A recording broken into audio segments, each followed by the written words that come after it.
அனைவருக்கும் வணக்கம். கடகராசிக்காரர்களுக்கு 18/5/2024 முடிவதற்குள் உங்கள் வாழ்வில் இவை நடந்தே தீரும் என்று சொல்லக்கூடிய வகையில் எந்தெந்த நிகழ்வுகள் அமைந்துள்ளன என்று ஆராய்ந்து பார்க்கும்போது நிச்சயமாக கடகராசிக்காரர்களுக்கு பல்வேறு வகையான அதிரடியான மாற்றங்கள் உண்டு. அஷ்டம சனியின் ஆதிக்கம், பாபகுருவின் ஆதிக்கம் என பல அதிரடியான மாற்றங்களை ஏற்படுத்தி கொடுக்கக்கூடிய கிரக அமைப்பாக பார்க்கப்படுகிறது. கிரகநிலைகளில் ஏற்படக்கூடிய மாறுதல் 18/5/2024 முடிவதற்குள் எந்தெந்த கிரகநிலைகளில் அதிரடியான மாறுதல் ஏற்படுகிறது. அது மட்டுமல்லாது 10/5/2024 முதல் 18/5/2024 முடிவதற்குள் இவை நடந்தே தீரும் என்று சொல்லக்கூடிய வகையில் எந்தெந்த நிகழ்வுகள் அமைந்துள்ளன என்று பார்த்தால் நிச்சயமாக சுப கிரகமாக இருக்கக்கூடிய குரு மிகவும் வலுவாக தனது பார்வையில் பகை கிரகமாக இருக்கக்கூடிய சுக்கிரனின் ஆட்சி வீட்டில் மிக வலுவாக சஞ்சரிக்கிறாருங்க. குரு ரிஷபராசியில் வலுவாக சஞ்சரிக்கக்கூடிய இந்த வேளையில் பல்வேறு வகையான அதிரடியான மாற்றங்களை சந்திப்பதற்கான சூழல் மிகவும் அபரிவிதமாக உருவாகி உள்ளது என்பதை தெளிவாக உறுதிப்படுத்துகிறார். அது மட்டுமல்லாது குரு பார்க்கின் கோடி நன்மை என்று சொல்லக்கூடிய வகையில் குருவின் சுப பார்வை பல்வேறு இடங்களை வலுப்படுத்துகிறது. இதன் காரணமாக பல நல்ல நிகழ்வுகளை சந்திப்பதற்கான வாய்ப்பு நிச்சயமாக உண்டு. குரு தனது பகை கிரகமாக இருக்கக்கூடிய சுக்கிரனின் ஆட்சி வீடாக இருந்தாலும் கூட சுக்கிரனின் பார்வையில் குரு சமகிரகமாக இருக்கிறார். எனவேதான் இந்த தருணத்தில் பல நன்மைகள் அதிரடியாக கிடைப்பதற்கான யோகம் உருவாகி உள்ளது. மிக முக்கியமாக 14/5/2024 முதல் சூரியன் உச்ச நிவர்த்தி பெற்று குருவுடன் இணைந்து சஞ்சரிக்க போகிறாருங்க. சூரியனுடைய இந்த மாறுதல் நல்ல மாற்றத்திற்கு அடித்தளமிடக்கூடிய வகையில் அமைகிறது. ஏனென்றால் உஷ்ண கிரகமாக இருக்கக்கூடிய சூரியன் உச்சம் பெற்று சஞ்சரிக்கும் போது அதீதமான உஷ்ணத்தை வெளிப்படுத்துகிறாருங்க. தற்போது அவர் உச்ச நிவர்த்தி பெறுவதால் பல வகையில உடல்நலம் சார்ந்த ஆரோக்கிய தொல்லைகள் மேம்படுவதற்கான வாய்ப்பு உண்டு. அது மட்டுமல்லாது இந்த தருணத்தில் ஆரோக்கிய தொல்லைகள் வெகுவளவில் குறைந்து உடல் நலனில் மட்டுமல்ல மனநலனிலும் நல்ல முன்னேற்றம் நிறைந்து கிடைப்பதற்கான யோகம் உருவாகி உள்ளது. எந்த பணியை மேற்கொண்டாலும் அவற்றில் கண்ணும் கருத்துமாக செயல்படுவதற்கான வாய்ப்பை சூரியன் ஏற்படுத்தி கொடுக்கிறார். ஏனென்றால் குரு பார்வையில் மட்டும் சுக்கிரன் பகை கிரகம் அல்ல, சூரியனின் பார்வையிலும் சுக்கிரன் பகை கிரகமாக இருக்கிறார். எனவே குரு மற்றும் சூரியனின் இணைவு காரணமாக 18/5/2024 முடிவதற்குள் இந்த வாரத்தில் பல விஷயங்களை அலைச்சல் இல்லாமல் செய்து முடிப்பதற்கான வாய்ப்பு நிச்சயம் உருவாகிறது. வித்யாகாரகராக இருக்கக்கூடிய புதன் மிக வலுவாக மேசராசியில் வீற்றிருக்கிறாருங்க. புதன் வலுப்பெற்று சஞ்சரிப்பது நிச்சயமாக பல விஷயங்கள்ல அதிரடியான மாற்றத்தை பெற்றுத்தரக்கூடிய வகையில் அமைந்துள்ளது. அவருடன் இணைந்து அவரின் நட்பு கிரகமாக இருக்கக்கூடிய சுக்கிரனும் வலுவாக வீற்றிருக்கிறாருங்க.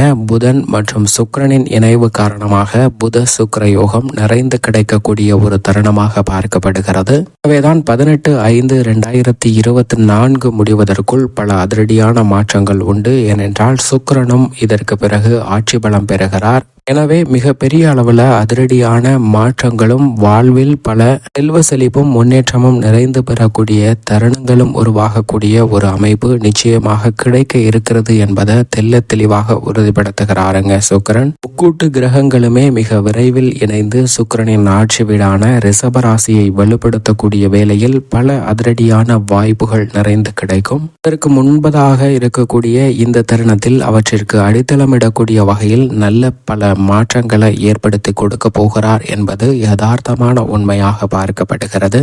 ஆட்சி பலம் பெறுவதற்கு முன்னதாக புதனுடன் இணைந்து சஞ்சரிக்கக்கூடிய சுக்கிரனின் அமைப்பு காரணமாக 18ஆம் தேதி முடிவதற்குள் நீங்கள் எதிர்பார்க்கக்கூடிய வாய்ப்பு ஒன்று உங்களுக்கு பொருளாதார ரீதியாக முன்னேற்றத்தை பெற்றுத்தரக்கூடிய வகையில் அமைவதற்கான யோகம் உண்டு. உத்தியோகம், தொழில், அரசியல், கலை எந்த துறையாக இருந்தாலும் நீங்கள் எதிர்பார்க்கக்கூடிய வாய்ப்பு உங்களுக்கு கிடைக்கக்கூடிய யோகம் இந்த தருணத்தில் உண்டு என்பதை சுக்கிரனின் புதன் மற்றும் இணைவு உறுதிப்படுத்துகிறது. மோட்சக்காரகரான கேது மிகவும் வலுவாக புதனின் ஆட்சி வீட்டில் சஞ்சரிக்கிறார். தங்களது சஞ்சார தூரத்தில் பாதிக்கு மேல் ராகுவும் கேதுவும் கடந்து விட்டன. எனவே இனி வரக்கூடிய தருணங்கள்ல ராகு மற்றும் கேதுவால் சிறந்த நல்ல பலன்களை பெறுவதற்கான யோகம் உண்டு. எனவே 18/5/2024 முடிவதற்குள் நிழல் கிரகமாக இருக்கக்கூடிய ராகு மீன ராசியிலும் மோட்சக்காரகரான கேது கன்னி ராசியிலும் சஞ்சரிக்கக்கூடிய இந்த வேளையில் மறைமுகமாக சந்திக்கக்கூடிய பல தொல்லைகள் தொந்தரவுகள் விலகும், அலைச்சல் குறையும், சேமிப்பதற்கான சாத்தியக்கூறுகளும் மிக வலுவாக கிடைக்கப் போகிறது. பூமிகாரகன் மங்களகாரகன் என்று சொல்லக்கூடிய செவ்வாய் மிகவும் வலுவாக ராகுவுடன் இணைந்து குருவின் ஆட்சி வீடான மீன ராசியில் சஞ்சரிக்கிறார். மங்களகாரகன் மற்றும் ராகுவின் இணைவு வரவேற்கத்தக்க ஒரு இணைவு இல்லை என்றாலும் கூட இனி பெரியளவிற்கு சிரமம் இல்லை என்பதை தெளிவாக உறுதிப்படுத்துகிறது. ஏனென்றால் செவ்வாயும் தனது சஞ்சார தூரத்தில் பாதிக்கு மேல் கடந்து விட்டார். மிக விரைவில் ஆட்சி பலம் பெற போகிறாருங்க. எனவே புதிய சொத்துக்கள் வாங்குவதற்கான யோகம் கிட்டும். தடையை சந்தித்து வந்த சுப நிகழ்வுகள் தடையில்லாமல் செய்வதற்கான யோகம் மிக வலுவாக கிடைக்கப் போகிறது. நீதி தவறாத, நடுநிலை தவறாத, நியாயஸ்தராக பார்க்கக்கூடிய சனி ஆட்சி பலம் பெற்று மிக வலுவாக சஞ்சரிக்கிறார். சனி கும்பராசியில் ஆட்சி பலம் பெற்றிருக்கக்கூடிய இந்த வேளையில் பல அதிரடியான வாய்ப்புகள் உத்தியோகம் தொழில் ரீதியாக சிறப்பான மேன்மை அடைவதற்கான சந்தர்ப்பங்களை உருவாக்கி கொடுக்க போகிறது. குரு தனது பகை கிரகமாக இருக்கக்கூடிய சுக்கிரனின் ஆட்சி வீட்டில் வீற்றிருக்கக்கூடிய இந்த வேளையில் சனி ஆட்சி பலம் பெற்றிருப்பது நிச்சயமாக பல சிரமங்களை விலக்கி பொருளாதார ரீதியான முன்னேற்றத்தை பெறக்கூடிய வாய்ப்புகளை உருவாக்கி கொடுக்கக்கூடிய ஒரு சந்தர்ப்பமாக அமைகிறது என்பதை தெளிவாக உறுதிப்படுத்துகிறாருங்க. சந்திரனின் அமைப்பை பொறுத்த வரைக்கும் வளர்பிறை சந்திரனாக 10ஆம் தேதியில் உச்சம் பெற்று சஞ்சரிக்கக்கூடிய சந்திரன் அதற்கு பிறகு உச்ச நிவர்த்தி பெற்று மிதுனம், கடகம், சிம்மம், கன்னி ஆகிய இடங்களில் சஞ்சரிக்க போகிறார். வாரத்தின் துவக்கத்தில் உச்சம் பெற்று சஞ்சரிக்கக்கூடிய சந்திரன் மத்திய பகுதியில் ஆட்சி பலம் பெறுகிறார். பல மாற்றங்களை வளர்பிறை சந்திரனாக சஞ்சரிக்கக்கூடிய சந்திரனின் அமைப்பு காரணமாக கிடைப்பதற்கான யோகம் உண்டு.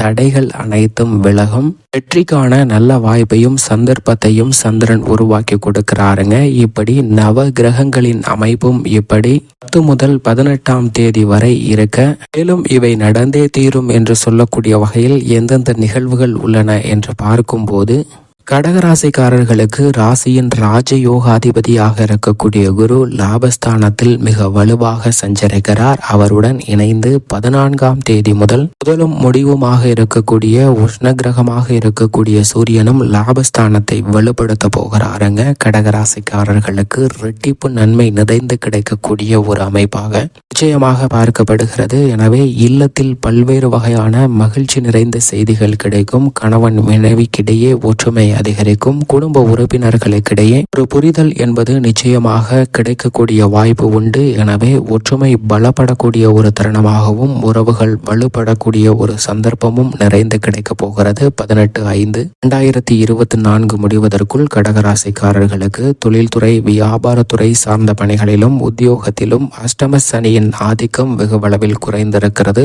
பாதிக்கு மேல் தனது சஞ்சார தூரத்தில் அஷ்டம சனி கடந்து விட்டாருங்க. எனவே இனி உங்களுடைய வாழ்வில் இவை நடந்தே தீரும் என்று சொல்லக்கூடிய வகையில் சிறு முயற்சி கூட மிக பெரிய அளவுல உத்தியோக ரீதியான வருமான உயர்வை பெற்றுத்தரும். புதிய வேலை வாய்ப்பு, புதிய தொழில் ரீதியான முன்னேற்றம், சந்தர்ப்பங்கள் போன்றவை நிறைந்து கிடைக்கும். இந்த தொழிலில் சாதிக்க முடியுமா என்ற கேள்வி எழக்கூடிய வேளையில் அந்த தொழிலில் கூட நீங்கள் மிகவும் உச்சபட்ச வளர்ச்சி பெறுவதற்கான யோகம் உண்டு. ரியல் எஸ்டேட் உட்பட பல துறைகளில் தொழில்களில் சாதிப்பதற்கான வாய்ப்பு நிச்சயம் கடகராசிக்காரர்களுக்கு கிடைக்கிறது.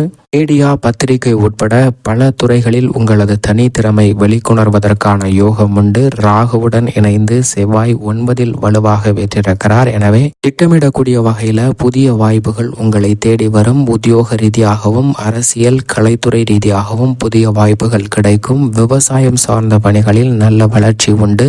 திட்டமிட்டதை விட விளைச்சலும் வருமானமும் உயர்ந்து கிடைக்கக்கூடிய ஒரு தருணமாக பார்க்கப்படுகிறது. சிறு சிறு சிரமங்கள் இருந்தாலும் கூட அவற்றை விளக்குவதற்கான நல்ல யோகத்தை ராசியின் அதிபதியாக இருக்கக்கூடிய சந்திரன் பெற்று தரப்போகிறார். துவக்கத்தில் உச்சம் பெற்றும் பிறகு இறுதியில் 2, 3 ஆகிய இடங்களில் வளர்பிறை சந்திரனாக வலம் வருவதால் எந்த காரியத்தை கையில் எடுத்தாலும் கடகராசிக்காரர்களுக்கு நிச்சயமாக வெற்றி உண்டு. குருவும் சூரியனும் லாபஸ்தானத்தை வலுப்படுத்துவதால் எப்பேற்பட்ட பிரச்சனையாக இருந்தாலும் அவை சுமூகமாக கடகராசிக்காரர்களுக்கு மாறும். மேலும் சாதகமாக மாற்றிக்கொள்ள நிச்சயமாக வாரத்தில் சனிக்கிழமை விரதமிருந்து அருகாமையில் உள்ள பெருமாள் அல்லது ஆஞ்சநேயர் ஆலயம் சென்று தீபமேற்றி வழிபாடு செய்யுங்கள். தங்களுடைய வாழ்வில் ஏற்படக்கூடிய தடைகள் விலகும்.